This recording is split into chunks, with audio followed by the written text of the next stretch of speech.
ओम नमः श्रीदेव्यः। ओम नमः श्रीदेव्यः। ओम नमः श्रीदेव्यः।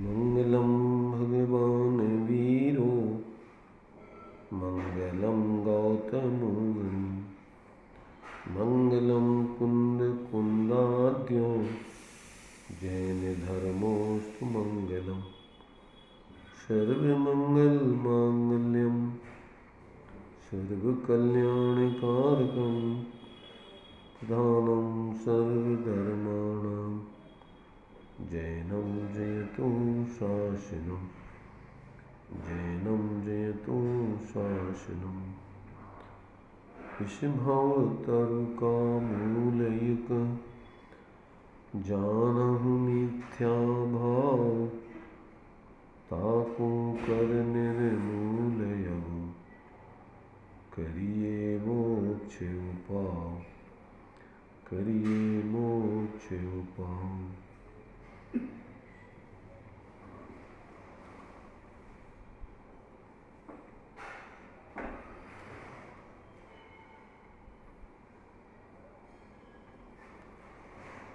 चर्चा अपनी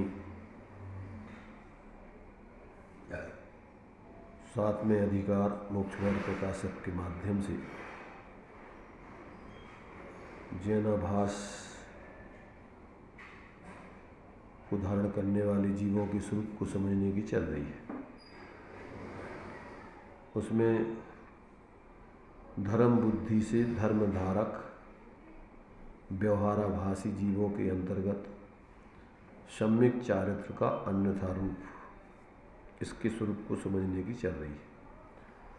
क्योंकि मोक्ष मार्ग सम्यक दर्शन ज्ञान चारित्र रूप होता है और निश्चय मोक्ष मार्ग के साथ में सहचरभूत जो भी ग्रहण त्याग और कसायों के साथ जो प्रवृत्ति होती है उस पर आरोप व्यवहार धर्म का आता है, जो उसके सहचरभूत धर्म की क्रियाएं आदि होती हैं। तो ये आभासी जीव चूँकि अंतरंग में जो मूल मोक्ष मार्ग है, जो अपने आत्मा के आश्रय से सम्यक दर्शन ज्ञान चारित्र आदि अनंत गुणों का स्वाश्रित परिणमन हो रहा है, सर्वगुणांशु संकित, उसकी तो खबर नहीं है। और बाहर में ही मात्र वह है जो ग्रहण त्याग आदि है या व्यवहार चारित्र नाम जो पाता है वो तो उपचार से नाम पाता है, पर उसको ही वो परमार्थ धर्म समझ करके वो धारण करता है। और उसमें भी यदवा तदवा प्रवृत्ति, उसको उसके भावों का भी पता नहीं है, व्यवहार धर्म का भी उसका ठिकाना नहीं रहता है। कभी क्रियाओं की पकड़ से, बाहर के त्याग आदि की पकड़ से परिणाम बिगाड़ता रहता है, कसाय करता रहता है। कभी अपने पद के प्रतिकूल कोई क्रिया ऊंची करता है, कोई नीची करता है, जबकि संतुलन साधक के जीवन में पाया जाता है। उन सब की जो है यहाँ पर ये जानकारी दी जा रही है। तो अभी अपना जो है प्रश्न 240 पेज पर यहाँ चल रहा था कि सच्चे धर्म की तो यह आमना है कि जितने अपने राग आदि दूर हुए हो, उसके अनुसार जिस पद में जो धर्म क्रिया संभव हो वह सब अंगीकार करे। यदि अल्प राग आदि मिटे हों तो निचले पद में ही परिवर्तन करे, परंतु उच्च पद धारण करके नीची क्रिया ना करे। तो अब प्रश्न है उसी आभासी की तरफ से। यहाँ प्रश्न है कि स्त्री सेवन आदि त्याग ऊपर की प्रतिमा में कहा है, इसलिए निचली अवस्था वाला उसका त्याग करे या ना करे। ये प्रश्न है सबके सामने। चलिए पढ़ गया। निचली अवस्था वाला उसका सर्वथा त्याग नहीं कर सकता, कोई दोष लगता है, इसलिए ऊपर की प्रतिमा में त्याग कहा है। निचली अवस्था में जिस प्रकार का त्याग संभव हो वैसा निचली अवस्था वाला भी करे, परंतु जिस निचली अवस्था में जो कार्य संभव नहीं है उसका करना ही संभव ही नहीं है, उसका करना तो कषाय भावों से ही होता है। जैसे कोई सप्त व्यसन का सेवन करता हो और स्वस्त्री का त्याग करे तो कैसे हो सकता है? यद्यपि स्वस्त्री का त्याग करना धर्म है, तथापि पहले सप्त व्यसन का त्याग हो तभी स्वस्त्री का त्याग करना योग्य है। इसी प्रकार अन्य जानना। अब इसमें जो है बहुत कुछ समझने लायक है।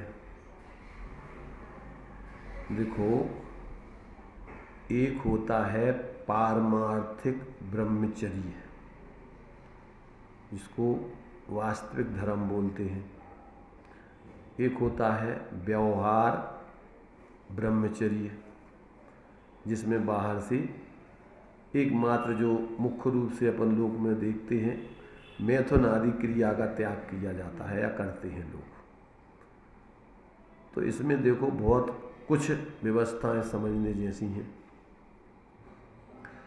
एक तो पारमार्थिक त्याग तो अंतर बाहर की जो वीतरागता के साथ में कषायों का क्रम से अभाव होता जाता है, उसमें जो होता है वो तो सम्यक त्याग है, और वो धर्मात्माओं के जीवन में सहज ही होता है। जब उस जाति की कषाय उसकी क्षीण हो जाती है, जैसे मान लीजिए मोक्ष मार्ग में अपन को 7वीं प्रतिमा में, पंचम गुण स्थान की 7वीं प्रतिमा में ब्रह्मचर्य व्रत कहा है, तो वहाँ पर तो जो जीव अंतर में अपने उस एकत्व विभक्त आत्मा का अवलंबन करके स्वरूप आराधना पूर्वक और आत्माराधना करते हुए जी रहे हैं, उनके पंचम गुण स्थान में पहुँचने पर 2 चौकड़ी कषाय का तो अभाव मिथ्यात्व के अभाव के साथ हो जाता है। साथ में जो प्रगट कषाय हैं उनमें तीव्रता और मंदता की कई क्वालिटियाँ हैं। क्या है उसमें? जब तक अभी उसमें भी तीव्रता चलती है तब तक उस गुण स्थान में भी त्याग नहीं होता है।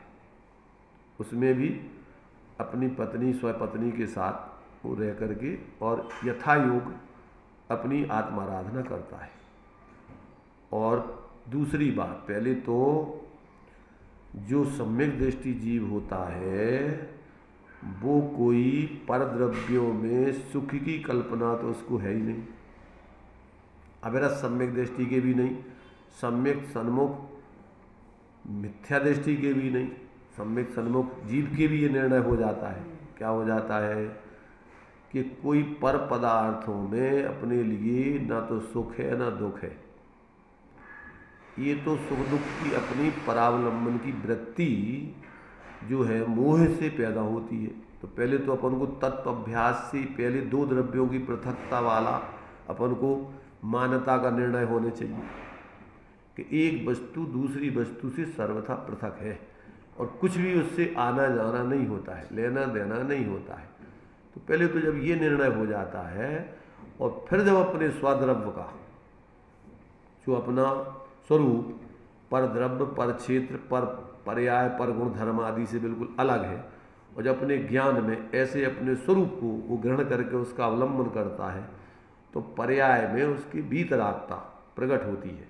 और वीतरागता प्रकट होकर के और जब वो पंचम गुण स्थान में पहुंच जाता है और इस स्थिति में पहुंच जाता है कि प्रकट कषाएं उसकी बिल्कुल शांत होने लगती हैं, उतनी तीव्रता से नहीं होती, तो फिर उसको इस जाति के भाव खत्म होते हैं।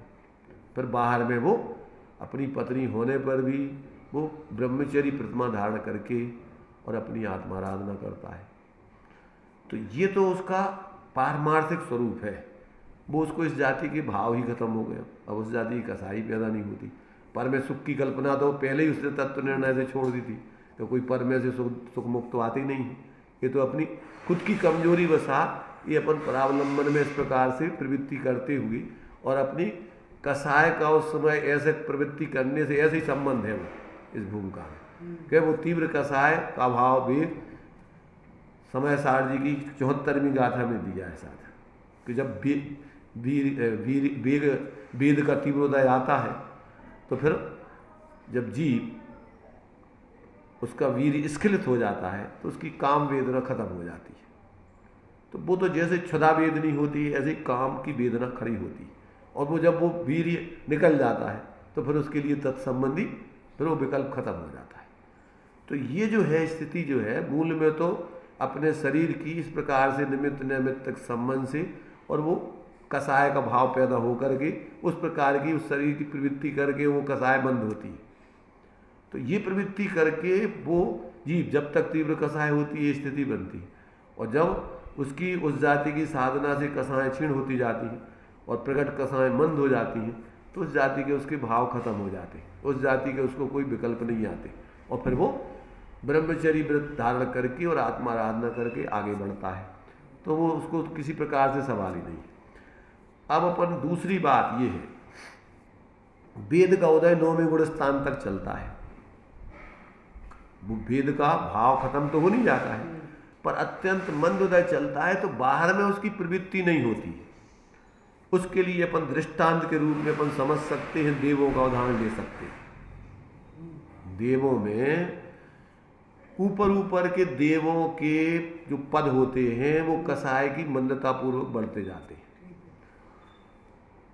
पहले दूसरे स्वर्ग तक तो उनकी थोड़ी कसाएं तीव्र होती हैं, तो जहाँ जैसे मनुष्य आदि प्रवृत्ति करते हैं ऐसे जो है वहाँ प्रवृत्ति होती है उनकी, पर उसे कोई सप्त धातु तो है नहीं, मात्र जो है उनकी कसाय की वेदना है उस प्रकार से वो समन होती है प्रवृत्ति करके।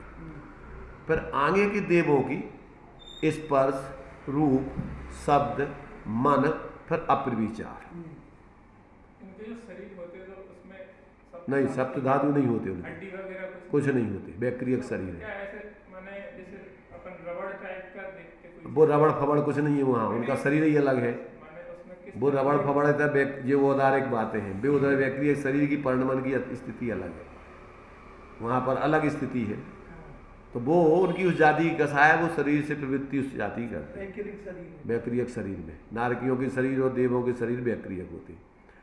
तो अब वहाँ क्या है कि और ऊपर के स्वर्ग में गए तो वहाँ और इतनी मंद कसाय होती जाती है कि दूसरे स्वर्ग के ऊपर तीसरे चौथे स्वर्ग आदि में क्या होता है कि उसको मात्र एक दूसरे को छू लेते और वो उनकी उस जाति की कसाय शांत हो जाती।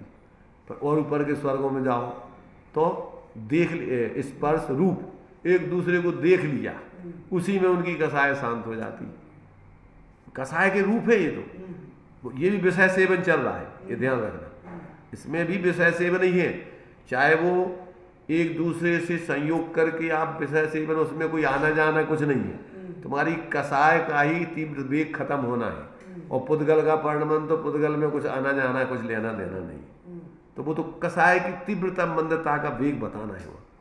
अब आगे क्या है कि जब ऊपर के और स्वर्ग में जाओ तो ऊपर स्पर्श रूप शब्द एक दूसरे के सिर्फ वचन सुनते हैं, बोलना एक दूसरे सुनना हो, चर्चा हो गई, बस इतने में उनकी उस जाति की कसाय शांत हो जाती। फिर ऊपर के और स्वर्गों में जाओ तो ऊपर के स्वर्गों में क्या होता है, एक दूसरे के विचार मात्र मन में आ जाए। स्त्री को विचार उसने कर लिया, देवांगना का उसने जो देव का विचार कर लिया, उसकी वेद कसाय शांत हो गई। तो ये तो तुम्हारी चारित्र संबंधी कसाय की अस्थिरता जन्य भाव है। तो अब यहाँ 16वें स्वर्ग तक तो ये चलता है। 16वें स्वर्ग तक के आगे के जीवों के तो वो और मंद कसाय हो गई, क्योंकि 9वें गिरिवेक तक तो मिथ्या दृष्टि भी जाते हैं। अभी चारों कसाएं हैं, मिथ्यात्व भी है, और फिर भी वेद का भाव बाहर में ऐसा नहीं होता कि स्त्री पुरुष को वो किसी प्रकार से देखें, प्रवृत्ति करें और कोई काम करें, उस जाति के भाव नहीं आते। वहाँ तत्वाभ्यास तत्व चिंतन आदि चलता रहता है मिथ्या दशा में भी। तो अब ये बाहर से उसका संबंध नहीं है, वो तुम्हारी कसायों से संबंधित है।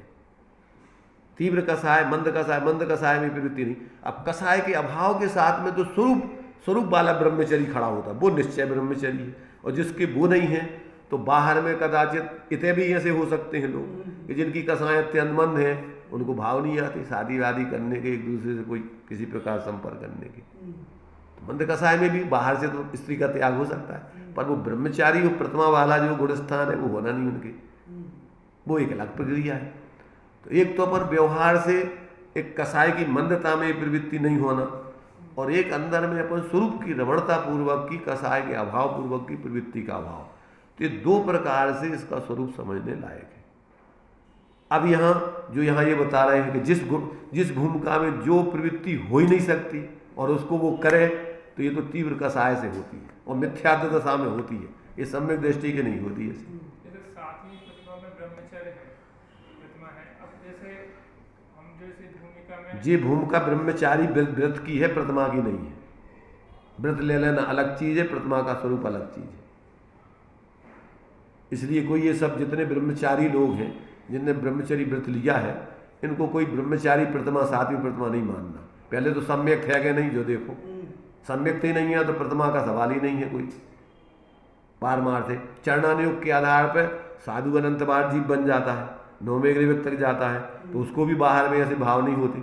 जो लोग आत्महत्या कर रहे हैं साधु बन के, वे तो महातीव्र कसाई महामिथ्या दृष्टि है कि छुप करके पाप कर रहे हैं और अपने को बाहर में पुजवाने का ये तो तीव्र कसायों में भाव होता है, ऐसा ही कह रहे हैं। यहाँ तो व्यवहार धर्म धारक, जिनके लिए व्यवहार धर्म के अलावा कोई लौकिक प्रयोजन नहीं, लौकिक कोई इस प्रकार का भाव नहीं, ऐसे जीव भी करे।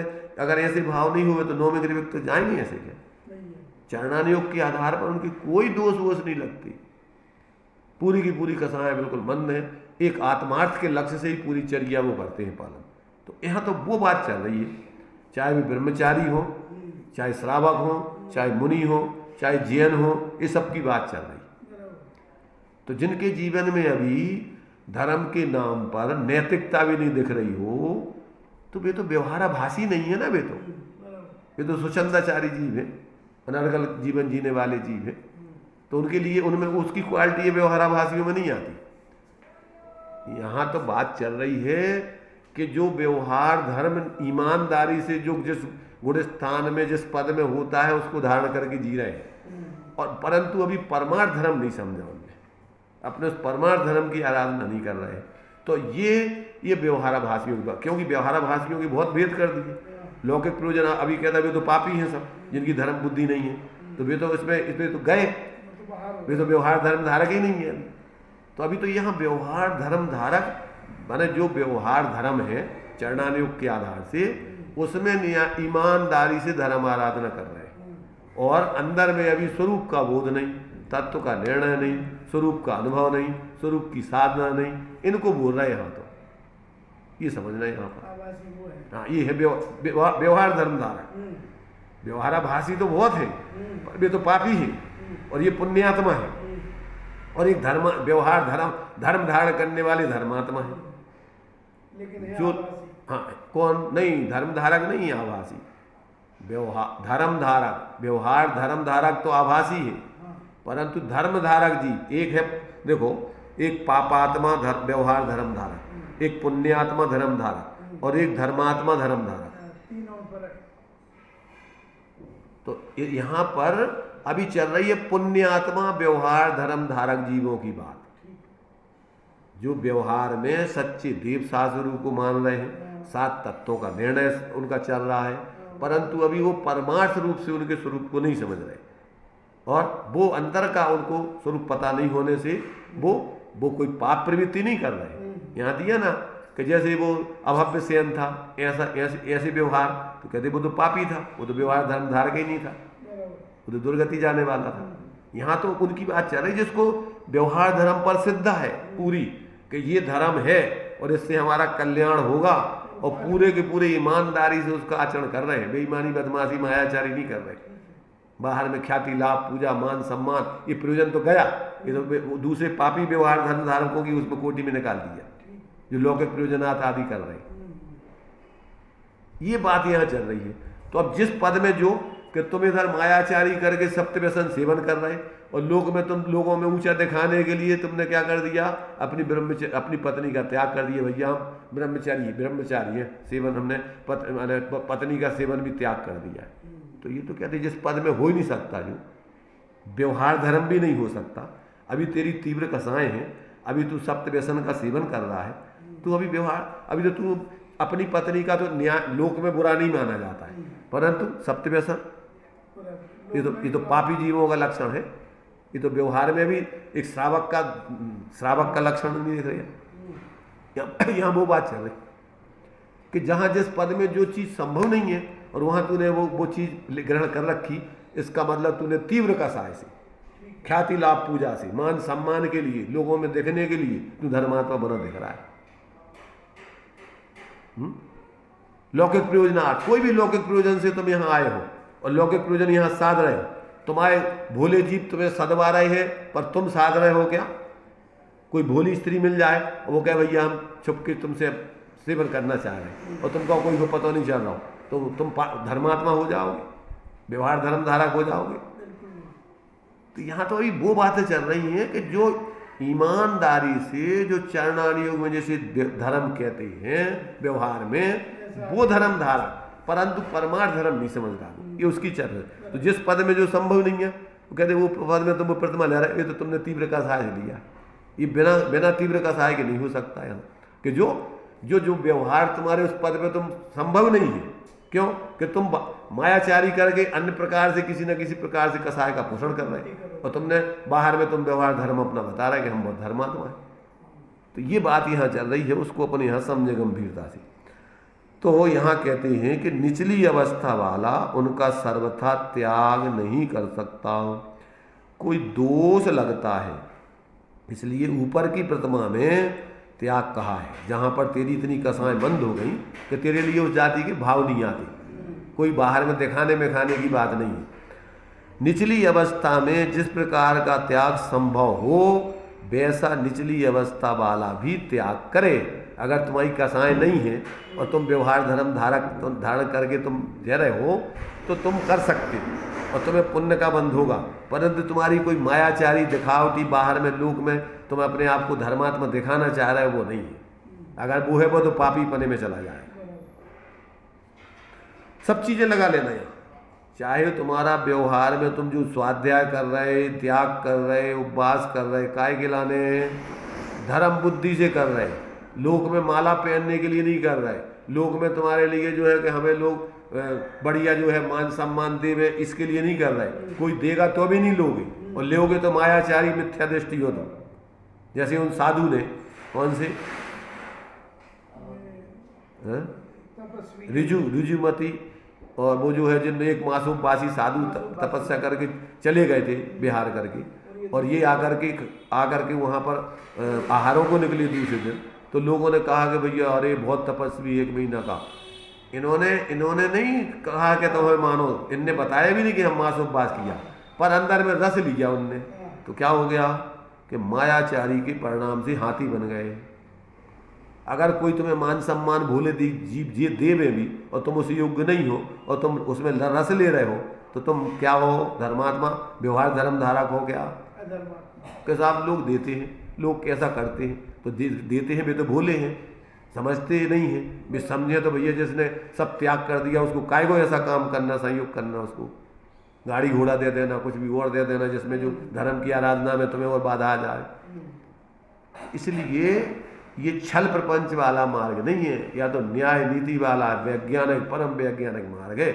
तुम जिस भूमिका में हो, तुम्हारे अंदर इतनी कसाएं शांत हो गई हैं कि तुम्हें कोई लौकिक अब प्रयोजन नहीं रहा है, एकमात्र आत्मार्थ के लिए ही तुम जी रहे हो, और फिर आपका जो है जीवन यहाँ पवित्रता से चल रहा है, तो आपको व्यवहार धर्म धारक कहा जाएगा, और उससे तुम्हें पुण्य बंध होगा, उससे धर्म नहीं होगा। बस इतना ध्यान रखना, इसमें धर्म नहीं है, बस इतना ही निषेध करना है। इन चीज़ों का निषेध नहीं करना है, क्योंकि जिस भूमिका में जो चीज़ होती है वो तो होगी। जैसे मान लीजिए अब कसाएं उस जाति की है ही नहीं, तो वो गलत काम, प्रवृत्ति, पाप के काम करेगा ही नहीं, परंतु वो धर्म नहीं है, पुण्य का काम है। तो अब तुम्हें अगर धर्मात्मा बनना है तो उसमें भी एकत्व बुद्धि छोड़ के अपने ज्ञान स्वरूप आत्मा का अवलंबन करके उसका आश्रय करो, तो धर्मात्मा बनोगे, तो संसार का भाव होगा। तो ये बहुत सारे इसमें जो है अपन को समझने लायक चीजें हैं और अपना जीवन देखने लायक है। इस काल में चारों तरफ ऐसे ही मिलेगा तुम्हें, पूरा का पूरा मटिया मेट धर्म के नाम पर, और मूल मार्ग तो लोप ही होता जा रहा है। मूल मार्ग बताने वाले भी धीरे धीरे लोप होते जा रहे हैं। क्यों? कि बहुमत उन्हीं का है, बहुमत पे चलती है सारी यहाँ दुनिया। जितना लौकिक क्षेत्र हो, चाहे राजनीति का क्षेत्र हो, चाहे धार्मिक क्षेत्र, आज किन का बोलबाला है? जिनके सामने भीड़ है, जिनके पास में संगठन है, वे बड़े बड़े धर्मात्मा बनेंगे। आज सच्चे धर्मात्मा तो क्या करेंगे? उनके पास ना तो दिखावटी बनावटी जीवन है, ना उतना वो नाटक कर सकते हैं, ना उनको जरूरत है, तो वे तो एक प्रकार से शांत रह करके अपनी आत्माराधना करेंगे। इसलिए यहाँ पर अपन को अब लोग, अरे साहब अगर ऐसा नहीं होगा तो फिर ये व्यवस्थाएं तुमने ठेका तुम्हें दिया किसने? व्यवस्थाओं का। व्यवस्थाएं तो चलेंगी अपने आप, तुम ठेकेदार हो क्या? महामिथ्या दृष्टि हो, तुमने व्यवस्थाओं का ठेका मान रखा कि हम व्यवस्था बना रहे। कौन सा भाव है तुम्हारा? प्रत्येक वस्तु का परिणमन स्वतंत्र है, स्वाधीन है, सबका पुण्य पाप अपना अपना है, कि किसी का पुण्य पाप कोई देता है उसको? भाई दूसरों का सम्यक प्रकार से हित सोचना ये तुम्हारा राग भाव है, और तुम कर सकते हो ऐसा मानना मिथ्यात्व भाव है। धारा प्रवाह तुम्हें यही चल रहा है कि हम दूसरों का नहीं करेंगे तो कौन करेगा, तो तेरा मिथ्या दृष्टिपना है। तो कोई करता धरता है किसी का क्या? भाई अस्थिरता में ऐसे भाव ज्ञानियों को भी आते हैं, परंतु वे कर्तृत्व बुद्धि से नहीं आते, वे तो ज्ञातृत्व बुद्धि से आते हैं, और सदाकाल नहीं रहते, आते हैं और जाते हैं। वेद विज्ञान करके अपने स्वरूप आराधना करते हैं। दूसरों का सहज हो रहा है तो वे जानते हैं कि भाई ठीक है, इनकी होनार अच्छी है, पर हम करता धरता है क्या किसी के? ऐसा जब तक अंदर में दो टूक निर्णय नहीं होता, तो कसायों का पोषण, मिथ्यात्व का पोषण घूम फिर करके अपना करता रहता है, और रस लेता रहता है मिथ्यात्व का और कसायों का। ये स्थिति बनती है इसमें। इसलिए अपन को समझना चाहिए, जीवन शोधन करने चाहिए। इनने अपनी जान लौटा दी इसके कारण बताने के लिए कि कोई तो जीव समझेंगे आगे, होता ही है, समझते ही है, जिनकी होनार अच्छी है वे ऐसा समझ करके अपना जीवन शोधन करते हैं। तो इसमें अपन को कहते भैया कि निचली अवस्था में जो कार्य संभव ही नहीं है उसका करना तो कसाय भावों से ही होता है। जैसे कि अब तेरी कसाएं तो तीव्र है, और तूने स्वास्थ्य का, अब वेदना तेरे वेद का उदय तो तीव्र चल रहा है, और तूने अपनी स्वास्थ्य का त्याग कर दिया नैतिकता वाला, और अनैतिकता का काम कर रहा तो तू ऐसा संभव है क्या? ऐसा हो ही नहीं सकता। कह रहे जिस पद में जो चीज़ हो ही नहीं सकती, तीव्र कसाय, और वो कर रहा है, तो इसका मतलब तू तीव्र कसाय से कर रहा है, बिना कसाय की तीव्रता के नहीं कर सकता है। इसलिए कोई सप्त व्यसन आदि का सेवन करता हो और स्वास्थ्य का त्याग करे तो कैसे हो सकता है? यद्यपि स्वास्थ्य का त्याग करना धर्म है व्यवहार से, तथापि पहले सप्त व्यसन आदि का त्याग हो तभी स्वास्थ्य का त्याग करना योग्य है। पहले तीव्र कसाय के कार्य छोड़े, इसके बाद मंद कसाय के कार्य छोड़े। मंद कसाय का कार्य छोड़ रहा है और तीव्र कसाय का काम कर रहा है, ये संभव है? ये तो तू हंसी का पात्र, तू तो ठग रहा है दूसरों, दूसरी कसाय का पोषण कर रहा है तू। जिस पद में जो कार्य संभव नहीं है, जैसे मिथ्यात्व की भूमिका में 28 मूल गुणों का निर्चार पालन। कौन कहता है नहीं होता है? मिथ्यात्व की भूमिका में 28 मूल गुणों का पालन अनादिकाल से चल रहा है। तो करते ही है। किसने कहा कि नहीं होता है? वो संभव है। हाँ संभव है, मंद कसाय में होता है, तीव्र कसाय में संभव नहीं है। ख्याति लाभ पूजा के लिए है तो नहीं, ख्याति लाभ पूजा के लिए नहीं है उसका। तीव्र मंद कसाय में ये कार्य होते संभव है, होते हैं तो कर रहा है वो, और इससे उसका फल भी उसको नौमिक पुण्य का फल मिल रहा है। पर जिस कार्य में तीव्र कसाय में मंद कसाय के कार्य करता नाटक में पद ले लिया तो हो सकता है क्या पद धारण? हो ही नहीं सकता है। इसलिए ये बात अपन को यहाँ समझना के व्यवहार में ऐसा संभव है, जब उसकी उस जाति कसाय नहीं है तो वो पालन कर सकता है, और उसमें कोई धोखा नहीं है, किसी को ठग नहीं रहा है वो, और अपने को भी बुद्धिपूर्वक नहीं ठग रहा है, परंतु अभी उसकी उस जाति की पर्यायगत योग्यता नहीं है। इस प्रकार अन्य भी और भी सब लगा लेना कि जहाँ तुम्हारी अभी कसाएं तीव्र हैं और तुम बाहर में धर्मात्मा पने का नाटक कोई करो तो ये तुम्हारा संभव नहीं। इसलिए टोडामल जी ने लिखा कि तीव्र कसाई जीव यहाँ करके कसाय के काम करेगा, यहाँ व्यवहार धर्म के भी नहीं करेगा और परमार्थ धर्म तो करेगा ही नहीं, वो स्थिति है। तथा सर्व प्रकार से धर्म को न जानता हो ऐसा जीव किसी धर्म के अंग को मुख्य करके अन्य धर्मों को गौण करता है। जैसे कई जीव दया धर्म को मुख्य करके पूजा प्रभावना आदि कार्यों का उत्थापन करते हैं।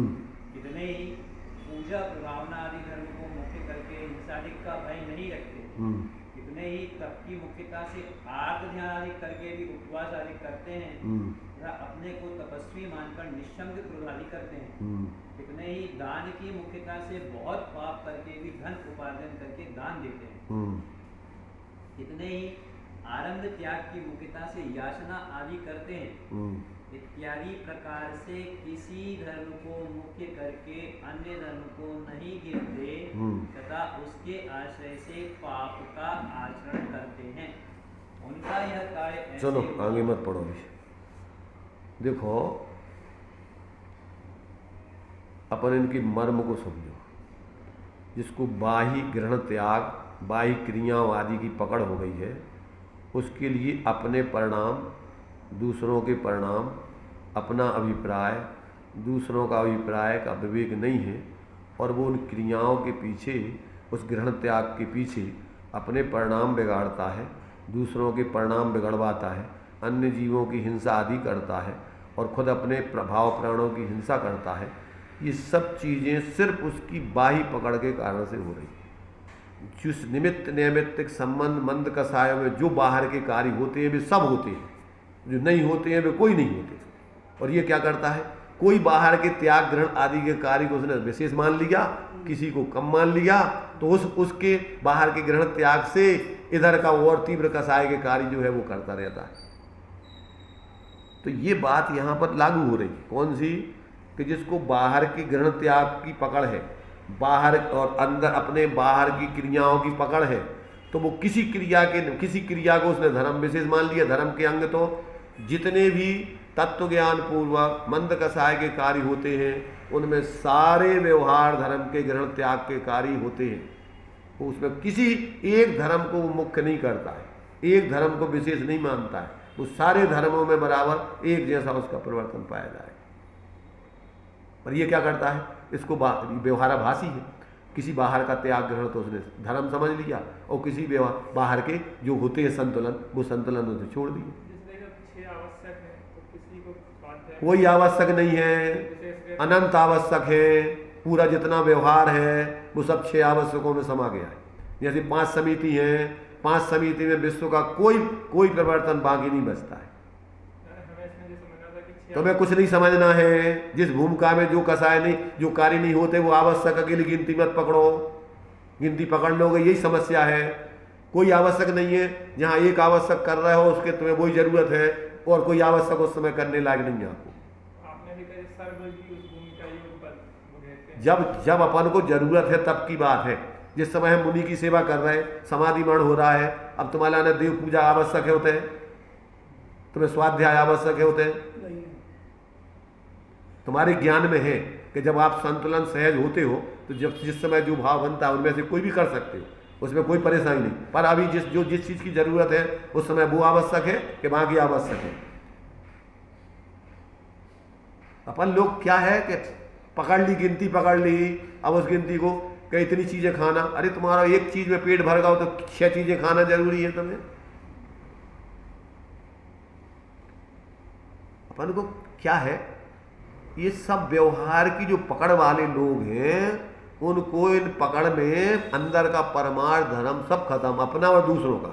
न दूसरों के परिणामों की उसको खबर है कि भैया हमारी अब इस क्रिया से सामने वाले के परिणाम बिगड़ेंगे और हम अब अपनी क्रिया की पकड़ के कारण से सामने वाले के परिणाम नहीं देख रहे। और क्या कर रहे हैं कि अपन उस क्रिया के कारण से अपने परिणाम बिगाड़ रहे और दूसरों के बिगड़वा रहे। तो ये सब चीजें अपन को जो है, जब तक व्यक्ति को पारमार्थिक तात्विक ज्ञान नहीं हो तब तक इनकी मुख्यता गौणता किस समय करना, कहाँ करना, कितनी करना, ये विवेक होना चाहिए ना। अपन को 6 चीज लिखी, 5 लिखी, फलानी लिखी, ढिकानी लिखी, उस समय जरूरत है कि नहीं है तुम्हें? भाई तुमने अपन को बना दिया डॉक्टर ने इतनी चीजें, तुम्हें चीज खाने, अब तुम्हें पेट में उतनी जरूरत नहीं है, अब तुम सभी चीजें कैसे गिना रहे हो? और एक चीज़ में मान लीजिए तुमने सब एक चूर्ण बना लिया, उसमें तुम्हारे सारे तत्व तुमने मिला दिए, अब तुम होगा वही में सब। तो मतलब क्या है कि अपन को जब तक तात्विक ज्ञान नहीं होगा तब तक अपन अपने परिणाम भी नहीं सहज रख पाएंगे, न दूसरों के परिणाम इस क्रिया से बिगड़ रहे। अरे भाई जिस कार्य से सामने वाले के परिणाम बिगड़ते, अच्छा, और सामने वाला व्यक्ति किस भूमिका वाला है, हम उसके किस रूप में उसके संग व्यवहार कर रहे हैं, ये विवेक है तुम्हें। मैंने सामने जैसे मान लीजिए बताया कि मुनिराज की समाधि हो रही है, तो अब उन मुनिराजों के लिए यहाँ तक कि अपना भोजन भी वो एक बार छोड़ देंगे, नहीं निकलेंगे। अगर मान लीजिए कि अगर समाधि होने वाली हो, परिणाम इनकी बिगड़ न जाए, तो उस समय वो भोजन भी सब छोड़ देंगे, कुछ नहीं करेंगे, सब छोड़ देंगे, उस समय बस वही रहेंगे। कभी कौन वहाँ तो होगा, टाइम होगा, काय को टाइम होगा, सामायिक को टाइम होगा, सामायिक को टाइम क्या करो सामायिक में तुम, और वो सामायिक निर्विकल्पता की वो तो ही कर सकते तुम। ये तो अगर तुम्हारा छठम सप्तम का गुणस्थान होता है तो मुनिराज होता ही खाते खाते में अंदर में चले जाते हो, भोजन उस समय उनकी प्रवृत्ति क्रिया मंद हो जाएगी, रुक जाएगी, और वो निर्विकल्प स्वरूप का अनुभव कर लेंगे। ये तो तुम्हारी व्यवहार की पकड़ है ना, व्यवहार में तुम्हारे लिए जो जिस समय जो उचित है वो कर लो, बस अकेले खत्म काम। जिसको और 3 चौकड़ी कसाय के अभाव वाली भी तराकता उनके सहाय चला ही नहीं है, तो वो तो एक विशेष रूप से अपन को सामायिक में और अपन और ऊंचा बढ़ने के लिए विशेष अगर स्थिति बनती है तो उसके लिए कर रहे हैं। परंतु अभी अपने लिए जरूरत क्या है, अभी जरूरत, अच्छा अभी श्रेणी चढ़ने वाली स्थिति तो है नहीं, अभी तो छठम सप्तम गुणस्थान से आगे बढ़ने नहीं है, तो अब उसके लिए विशेष तो ऊपर तुम श्रेणी तो चढ़ ही नहीं सका। अभी तो तुम अपनी स्वरूप की साधना उतने रूप में करते हुए और व्यवहार में जहाँ जो स्वपरहित में हो वो कार्य करो। तो इन सारी बातों को जो है जब तक व्यक्ति स्वयं अपनी बुद्धि से नहीं समझेगा तब तक दूसरे उसको कहाँ कहाँ कौन बताएगा। भाई ये तो सब चीज़ें बहुत स्थूल रूप में बताई जाती हैं, जितने व्यवहार धर्म के कार्य है वे तो बहुत स्थूल बताया आचार्य कह रहे। गुणस्थानों की परिपाटी बहुत स्थूल है, एक एक जीव के एक गुणस्थान में असंख्यात प्रकार के भाव होते, अब उसमें कौन उसके पूरे एक कैसी तुम्हें गिनती गिना देगा। इसलिए इन सारी बातों को जब तक अपन नहीं समझेंगे तब तक लकीर के फकीर बन करके अपन बस वो तो हमें ऐसा करने से ये लिखा है। अरे लिखा तो ठीक है, लिखा तुमने है अंदर कि तुम्हारे परिणाम उससे बढ़ रहा है कि घट रहा है कि चढ़ रहा है कि कसाय बढ़ रही है कि सामने वाले के परिणाम बिगड़ रहा है कि सुधर रहा है, ये विवेक है तुम्हें कहीं। इसलिए जब तक व्यक्ति को स्वयं सम्यक ज्ञान नहीं हो, तात्विक ज्ञान नहीं हो, जब तक उसकी रूढ़ी की पकड़ नहीं टूटे तब तक वो वैज्ञानिक तरीके से ना तो स्वाका हित कर सकता है न दूसरों के हित में निमित्त बन सकता है। करता तो है ही नहीं किसी का, पर निमित्त नैमित्तिक संबंध से बराबर सामने वाला व्यक्ति भी कैसे किस तरीके से संतुलन में जिएगा, कैसे उसके परिणाम नहीं बिगड़ेंगे, इसका भी विवेक ज्ञान में होता है। भाई कोई सच्चे देव साहस गुरु तुम्हारा कल्याण नहीं करा, पर ज्ञान में विवेक होता है कि जे सच्चे देव साहस निमित्त सच्चे यही है, ये कुगुरु को देव को धर्म को शास्त्र आदि ये निमित्त नहीं है हमारे हित में, ये सम्यक नहीं बता रहे। तो ये विवेक रखोगे कि नहीं, उन वे तुम्हारा कल्याण नहीं करेंगे, पर कल्याण में निमित्त कौन बनेगा, तो ऐसे ही अपन को ये व्यवहार में ऐसी निमित्त नैमित्तिक संबंध का विवेक होना चाहिए उसमें, और फिर स्वाश्रय में अपनी साधना करो। तो ये सारी चीज़ें जो है यहाँ पर अपन को अब कोई क्रिया बाहर की तुम्हारी अब बस यही है कि तुम्हें अंदर की पकड़ नहीं है, तो क्रियाओं की तुमने धर्म की बुद्धि पे पकड़ कर ली और फिर क्या कर रहे कि परिणाम बिगाड़ रहे, न तुम्हें होश है न कुछ हवास है। एक क्रिया ऊँची कर रहा है, एक नीची कर रहा है। इधर जो है तुमने एक चीज़ ऐसा कर लो और फिर के बाद में फिर उसकी एवज में तुम्हें कितना समय बर्बाद करना पड़ रहा है, कितने परिणाम बिगाड़ना पड़ रहा है, अब तुम्हें जो होश ही नहीं है।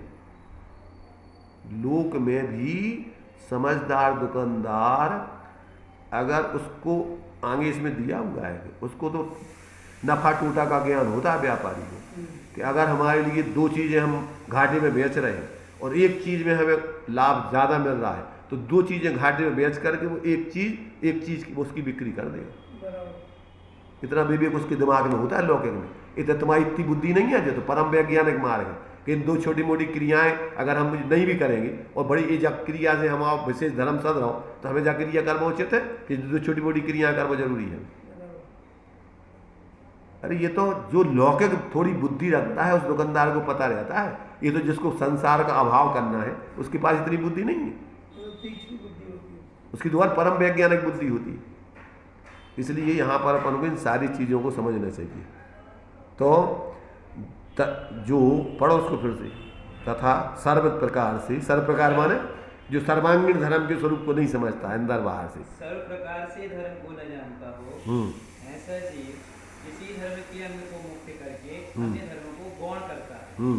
जैसे कोई जीव दया को मुख्य करके पूजा प्रभावना आदि कार्य का उत्थापन करते हैं, कितने ही पूजा प्रभावना आदि धर्म को मुख्य करके हिंसा आदि का भय एक तरफ वो दया को मुख्य करके पूजा प्रभावना आदि के उत्थापन कर रहा है, निषेध कर रहा है, और एक जो पूजा प्रभावना के आधार पर उधर हिंसा आदि का विवेक नहीं रख रहा है। कुछ भी कितनी हिंसा हो जाए, कितने जीव मर जाए, वो प्रभावना के नाम पे सब कर रहा है नाटक। कितने ही तप की मुख्यता से आर्त ध्यान आदि अब कितने ही तप से धर्म होता है, तो उपवास आदि करके परिणाम आर्त ध्यान कर रहा है, तथा अपने को तपस्वी मानकर निशंक क्रोध आदि करते हैं। बताइए तपस्वी है तो हम किसी पे कोई भी गुस्सा करो, हम तो तपस्या कर रहे हैं। तो जैसे दीपायन मुनि ने जला दी द्वारका, तो ऐसी तुम अपनी आत्मा की द्वारका जला रहे कसाय कर करके। कितने ही दान की मुख्यता से बहुत पाप करके भी धन उपार्जन करके दान देते। बताइए।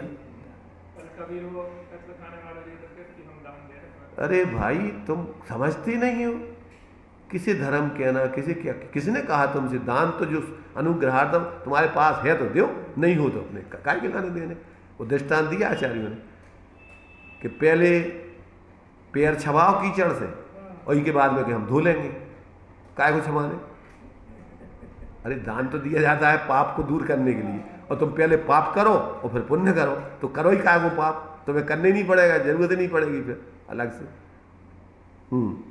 कितने ही आरंभ त्याग की मुख्यता से याचना आदि करते हैं, इत्यादि प्रकार से किसी धर्म को मुख्य करके अन्य धर्म को नहीं गिनते तथा उसके आश्रय से पाप का आचरण करते हैं। बताइए माने इतना धर्म तो हो ही नहीं रहो, ये तो व्यवहार भाषी की चर्चा चल रही ना, तो पुण्य की भी खबर नहीं उसको। क्रियाओं की पकड़ से परिणाम बिगाड़ता, दूसरों की परिणाम बिगड़वाता, हिंसा आदि करता, तो पाप का ही उसको डर नहीं है। उनका यह कार्य ऐसा हुआ जैसे अविवेकी व्यापारी किसी कार्य अविवेकी व्यापारी को किसी व्यापार में नफे के अर्थ अन्य प्रकार से बहुत टोटा बहुत होता है, कम हो गए तो कोई बात अलग है। चाहिए तो ऐसा कि जैसे व्यापारी का प्रयोजन नफा है, सर्व विचार कर जैसे नफा हो वैसा कार्य करना, उसी प्रकार ज्ञानी का प्रयोजन वीतराग भाव है, सर्व विचार कर जैसे वीतराग भाव बहुत हो वैसे करें, क्योंकि मूल धर्म वीतराग भाव ये है मूल। तो क्या अपन को काम तो ये करना है, अब उसका तो तुम्हें ध्यान ही नहीं है। अब तो पुण्य के ठिकाने नहीं, तुम्हारे पाप प्रवृत्ति कर रहे, एक क्रिया की पकड़ से, और क्या कर रहे हैं परिणाम बिगाड़ रहे, दूसरों के परिणाम बिगड़वा रहे, और तो दूसरों की हिंसा आदि हो रही, वो भी पता ही नहीं है तुम्हें। तो अभी तो पुण्य भी तुम्हारा ठिकाना नहीं है, क्रियावादी की बाहर के त्याग ग्रहण के कारण से। इसी प्रकार अविवेकी जीव अन्यथा धर्म अंगीकार करते हैं, उनके को सम्यक चारित्र का आभास भी नहीं होता। देखो इसी प्रकार अविवेकी जीव व्यवहार धर्म भी अन्यथा मनुष्य व्यवहार धर्म की भी उनका ठिकाना नहीं है, तो अन्यथा धर्म अंगीकार करके उनके तो सम्यक चारित्र का आभास भी नहीं हो सकता।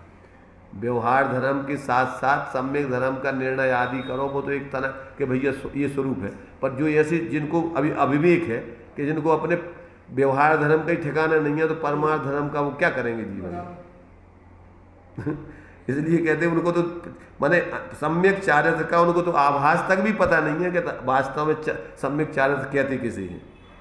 तो इस प्रकार से एक एक जो है इनमें बहुत ही मार्मिक तरीके से उन्होंने बहुत ही अंतरंग में उनके समय में ऐसे जीव होंगे, और उसके लिए उन्होंने देख करके भैया ये कर क्या रहे, और उसी के कारण से उनकी क्या है मैंने पूरा का पूरा उनने जो है जो बताना चाहते थे वो बता क्योंकि जीवों की होनार अच्छी नहीं थी भाई। उनका तो देखो उनका तो कोई बिगाड़ होना नहीं था, वे तो अपने आत्माराधक थे, तो आत्माराधना कर रहे थे, और उपसर्ग आ जाए तो भी आत्माराधना नहीं छोड़ना, और सामान्य रूप से आयु पूरी होगी तो भी पर्याय से पर्यांतर होना।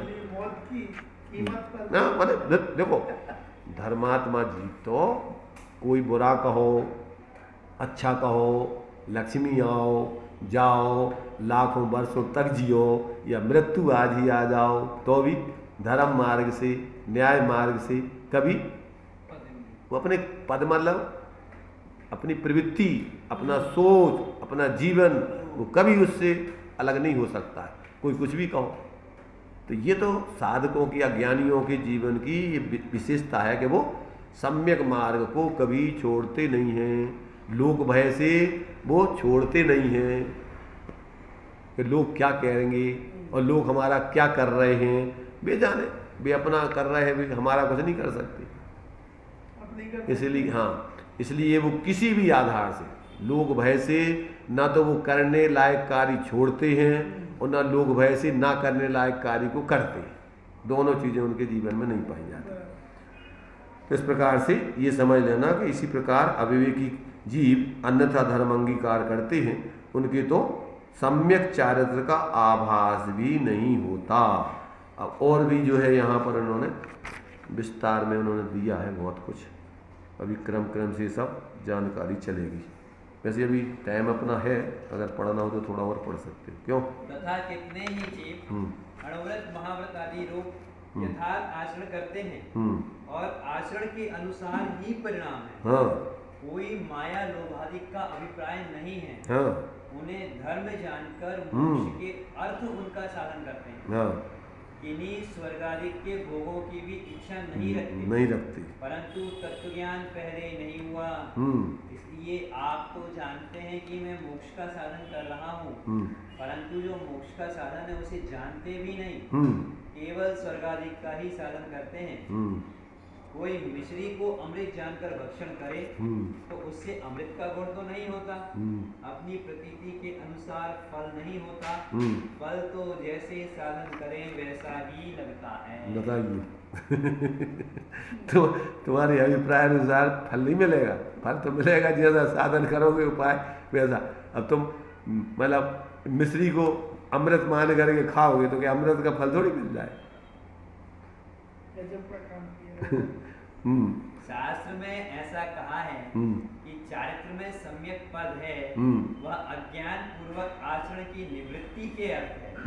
इसलिए प्रथम तत्व ज्ञान हो और पश्चात चारित्र हो तो सम्यक चारित्र नाम पाता है। सो सम्यक चारित्र नाम पाता है। जैसे कोई किसान बीज तो बोए नहीं और अन्य साधन करे तो अन्न प्राप्ति कैसे हो? मैंने साधन तो वो व्यवहार से सम्यक कर रहा है, परंतु मूल चीज जो है, मूल बीज तो हो ही नहीं रहा उसमें। जो बीज मूल में तो अपनी आत्मा की श्रद्धा ज्ञान लीनता, जो बाहर का जितना भी है व्यवहार, वो सब उसके लिए था। अब वो तो तुमने सब करो, घर परिवार छोड़ो, साथ स्वाध्याय करो, जो सब करो, पर अंदर में अपने पर से भिन्न अपने स्वरूप की अनुभूति प्रतीति स्थिरता नहीं करी, तो क्या होगा? बस इतना ही होगा। ये थोड़ा कह स्वर्ग आते मिलेंगे। हाँ, बीज तो बोए नहीं और अन्य साधन करे तो अन्य प्राप्ति कैसे हो? घास फूस ही होगा। ये सब चतुर्गति का पुण्य वगैरह सब घास फूस है। उसी प्रकार अज्ञानी तत्वज्ञान का तो अभ्यास करे नहीं और अन्य साधन करे तो मोक्ष प्राप्ति कैसे हो? देवपद आदि ही होंगे। ये सब घास फूस है, कर्मों के फल जितने भी हैं सब घास फूस है। वहाँ कितने ही जीव तो ऐसे हैं जो तत्वादिक के भली भांति नाम भी नहीं जानते, केवल व्रतादिक नहीं प्रवृत्ति। अब तुम्हारे थे कि देखो तो थे, ये भगत लोग बन गए हैं, नेतागिरी कर रहे थे। अब उनसे 6 तरफ 7 तत्वों के नाम है, हमें क्या करने? हमें तो आदेश का पालन करना है। चलो। कितने ही जीव ऐसे हैं, माने ये भोले जीव हैं, वो किसने कसाई है भाई, उनको जो भोले जीवों को ठग रहे, दो ये कैसे हैं, दो ही अपने को ठग रहे, दो ही। कितने ही जीव ऐसे हैं जो पूर्वोक्त प्रकार सम्यक दर्शन ज्ञान का अयथार्थ साधन करके व्रतादिक में प्रवर्तते हैं। यद्यपि वे व्रतादिक का यथार्थ आचरण करते हैं, तथापि यथार्थ श्रद्धा ज्ञान बिना सर्व आचरण मिथ्याचारित्र ही है। देखो, एक तरफ कह रहा है यद्यपि वे व्रतादिक का यथार्थ आचरण करते हैं, तथापि यथार्थ सिद्धांत ज्ञान बिना सर्व आचरण मिथ्याचारित्र नाम पाता है। तो व्यवहार से वो उनका यथार्थ आचरण है सब, परंतु परमार्थ से जब तक उनको सम्यक श्रद्धा, सम्यक दर्शन ज्ञान नहीं हुआ, तब तक उनका सारा चारित्र मिथ्याचारित नाम प्राप्त होता है। या बिन ज्ञान चरिता सम्यकता न लहे सो दर्शन धारो भव्य पवित्रा। यही समय सार कलश में कहा है, विष्यंताम स्वयमेव दुष्कर तरे मोक्षोन्मुखे कर्म भी विष्यंताम च परे महाव्रत तपो भारेण भग्नाश्चिरम साक्षान् मोक्षमेदं निरामय पदम संवेद्यमानं स्वयं ज्ञानम ज्ञान गुणम बिना ततमपि प्राप्तुं क्षमन्ते नहि। अर्थ, मोक्ष से परान्मुख ऐसे अति दुस्तर पंचाग्नि तपन आदि कार्यों द्वारा आप ही क्लेश करते हैं तो करो। पाप के कार्यों का पहले तो तपस्या कर रहे थे, एक नंबर। तथा अन्य कितने ही जीव महाव्रत और तप के भार से चिरकाल पर्यंत क्षीण होते हुए क्लेश करते हैं तो करो पुण्य के कार्य। परंतु यह साक्षात मोक्ष स्वरूप स्वर्ग रोग रहित पद सर्व रोग रहित जो अपने आप अनुभव में आए ऐसा ज्ञान स्वभाव व तो ज्ञान गुण के बिना अन्य किसी भी प्रकार से प्राप्त करने में समर्थ नहीं है।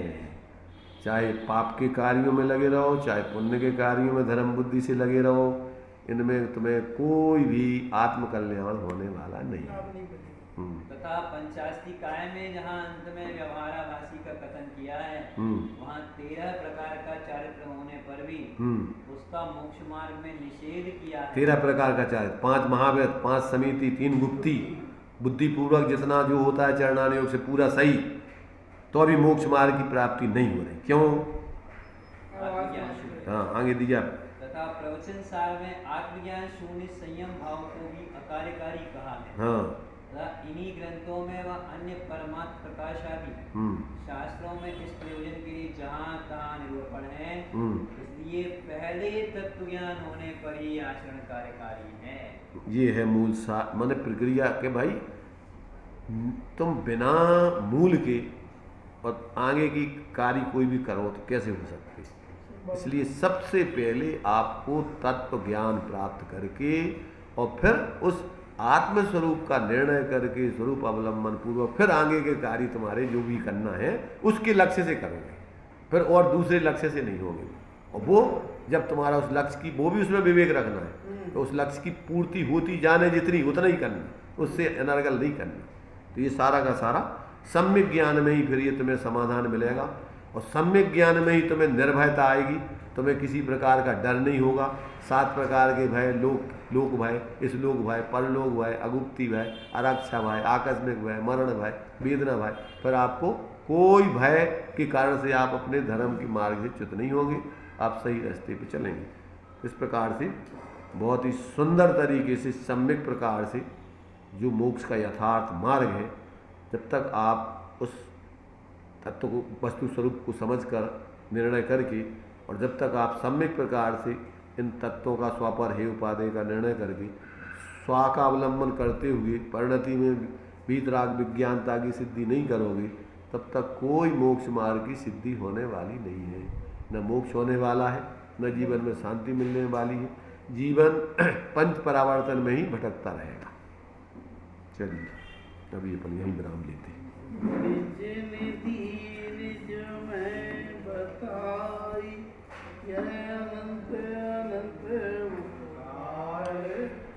उसके लिए जिन वाणी माँ को वंदना सच